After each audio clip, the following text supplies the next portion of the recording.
নমস্কার বন্ধুরা, সুষমা কিচেন থেকে সবাইকে স্বাগত জানিয়ে আজকে রান্নাটা এখান থেকে শুরু করব। তা আজ দেখো আমি বানাবো খাস্তা চিকেন পকোড়া। তা এখানে 100 গ্রাম চিকেন নিয়েছি, এটাকে আমি এখন ম্যারিনেট করব। চলো কিভাবে ম্যারিনেট করি সবটাই তোমাদেরকে দেখাবো। আমি এইভাবে লম্বা লম্বা ছোট ছোট করে পিস করে নেব এইভাবে।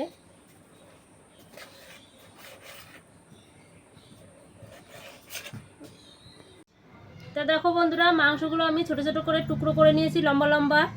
দিয়ে দেবো স্বাদ মতো লবণ দিয়ে দিলাম, এখানে লঙ্কার গুঁড়ো, আর এখানে আদা রসুন বাটা, আর এখানে গোলমরিচের গুঁড়ো দিয়ে আর একটু লেবুর রস দিয়ে ম্যারিনেট করে আমি 15 মিনিট রেখে দেবো।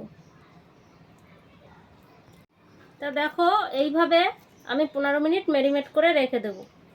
খাস্তা পকোড়া বানানোর জন্য আমি এখানে 15 মিনিট ম্যারিনেট করে রেখেছিলাম চিকেনটা। এখানে সরষের তেল নিয়েছি, এখানে দিয়ে দেবো কাশ্মীরের লঙ্কার গুঁড়ি, দিয়ে ভালো করে একটু মাখিয়ে নিলাম। এবার দিয়ে দেবো টক দইটা, দিয়ে দেবো এখানে, দিয়ে দিলাম চাট মশলা, জিরের গুঁড়ি, এখানে আদা বাটা, আর এখানে ধনের গুঁড়োটা দিয়ে দিলাম। দিয়ে ভালো করে মিক্স করে নিলাম।